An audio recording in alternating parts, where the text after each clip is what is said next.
Hey everybody, this is Rich, and you're with Beekeeping with Rich. Came out this afternoon to check on something because I had a suspicion that there was no queen in this hive. I had put a frame that had 3 queen cells in here one day and made a little split, and the queen cells were opened up. Everything seemed to be going fine. Last time I checked, I thought I saw some larvae, but that's been more than 10 days ago, and I just opened it up and there's no larvae, there's no eggs, there's no capped brood. There's just nothing but a lot of bees that are working quite nicely, but they're not doing much anything. So we're going to go ahead and merge this colony with this one over here, also just a baby in its own way. The day I was doing the split here, a friend called and asked me if I wanted an extra queen she had. So that's why I rearranged things and went ahead and did a split over here, but put her mated queen in this one. And she's got about 3 frames of brood in here, being that this is late fall from the bees' standpoint, not realizing they're in South Florida. She's not laying real heavy or anything, but she's got 3 nice, more than palm-sized patches of brood on several frames in here. So they'll do fine this winter. So I'm just going to put this one, which is full of good, sturdy bees, in with this one. So let's get started. You've seen this video 100 different places. I'm not going to do it any differently than anybody else.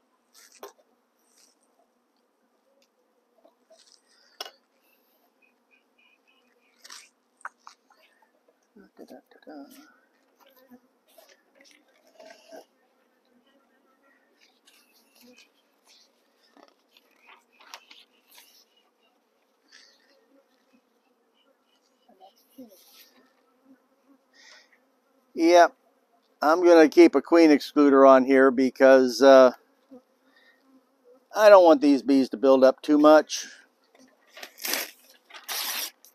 I don't take the newspaper, so I only get circulars. So my pieces of newspaper aren't quite big enough to lap everything all the time. Come on. There you go. There we go. Alrighty.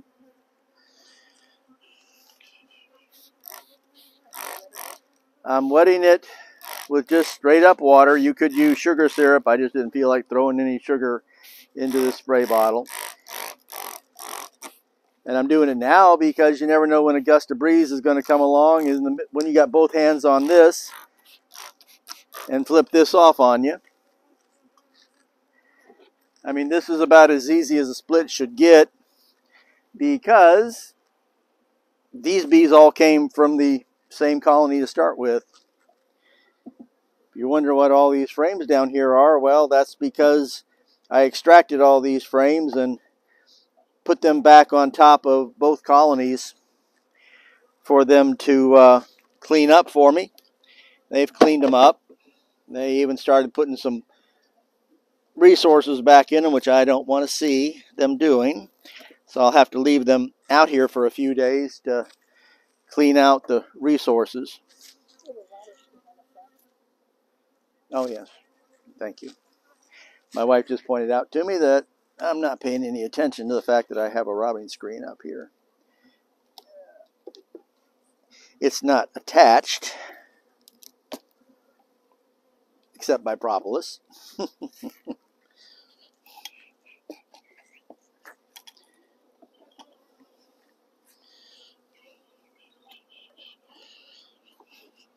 That's just so things don't go falling apart.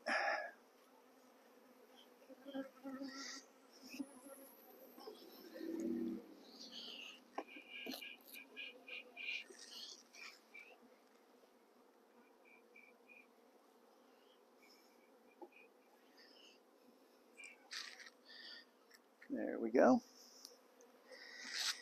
And in a couple of days, come back and check on it, but I'm sure all that newspaper will be gone.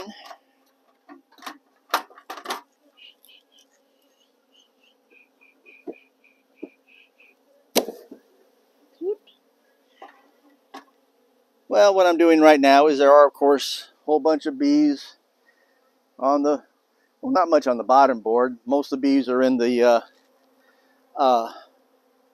slatted rack, which is my version of a front porch for the bees. Gives them a place to be in bad weather and such.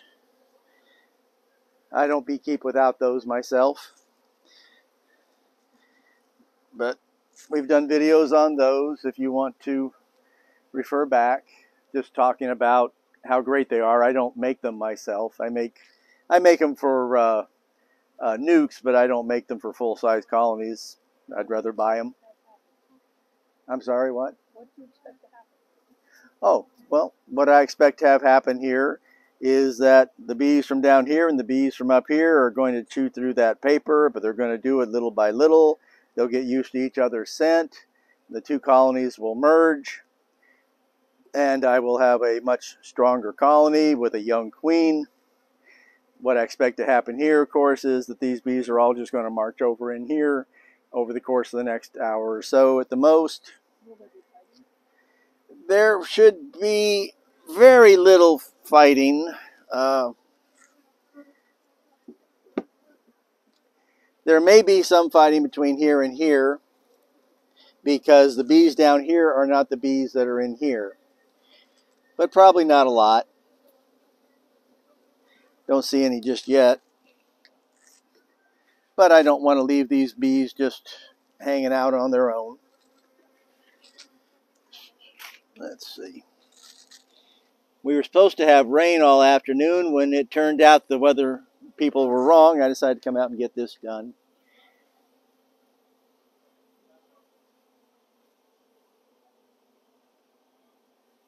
Yeah, they're not even fussing with the drones. Well, I don't know whose drones those are, but even drones are strolling in there, so. Yeah, why don't you get over there and take a shot?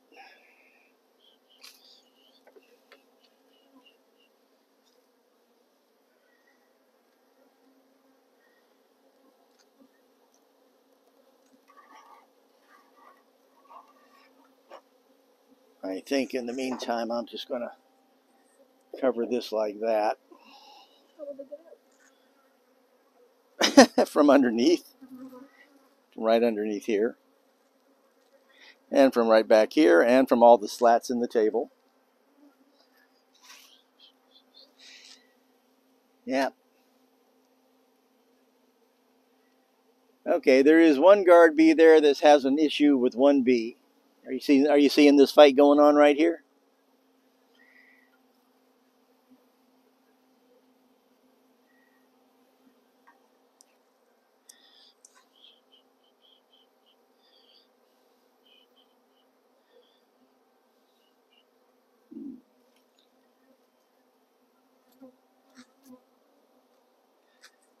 Okay.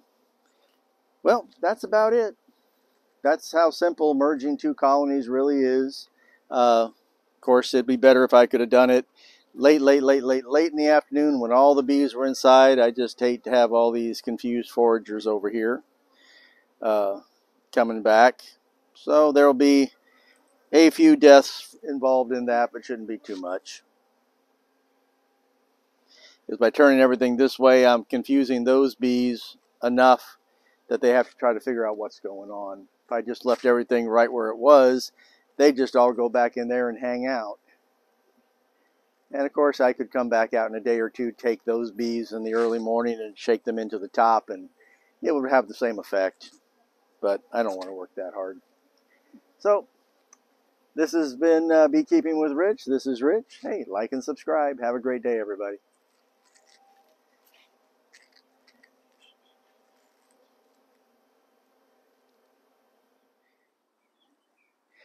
Hey, everybody. This is Rich, and you're with Beekeeping with Rich.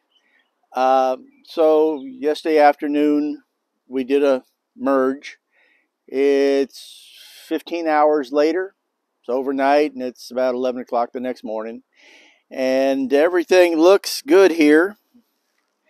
Total, there was perhaps 70 dead bees on the ground, and a majority of those were drones. I just figured I would lift the top here and see whether or not the merge has occurred or not. It certainly appears that it has. Uh, Probably we're not going to see any huge hole eaten in here. If past experience is any indication, most likely on the side here near the entrance, there'll just be a strip down the side eaten out about that far, but that's just as good as the whole thing being eaten out. And if that's the case, I'll go ahead and pull out the rest of the newspaper to save them the effort of chewing the whole thing up and hauling it out little bit by little bit. Might as well give them a little bit less work to do.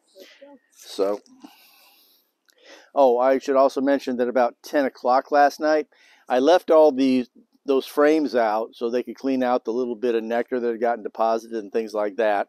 So I came out around 10 o'clock last night, and I picked up all the frames and took them inside, and I picked up all the boxes, took them inside because nothing had any bees in it. I'll take this off just to make it a little lighter.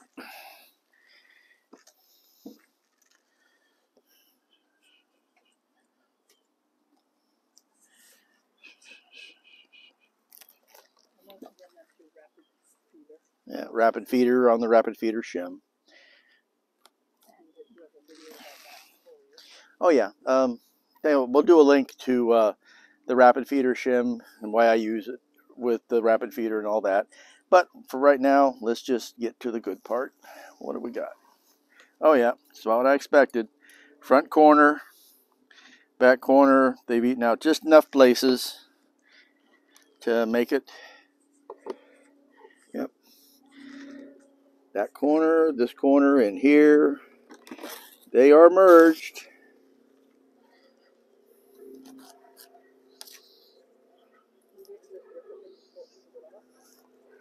No. Come on, ladies. Be nice. I'm trying to help you here. Ow.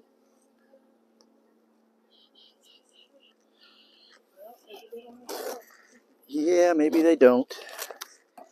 But I give them the majority of it anyway.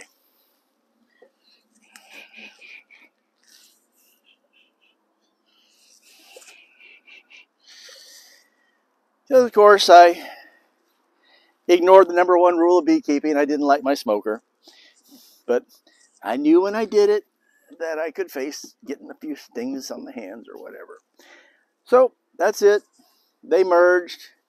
Everybody's together. This will be a good, strong colony going into winter. We'll see where it goes from there. So this is Rich. This has been Beekeeping with Rich. Like and subscribe. Have a great day, everybody.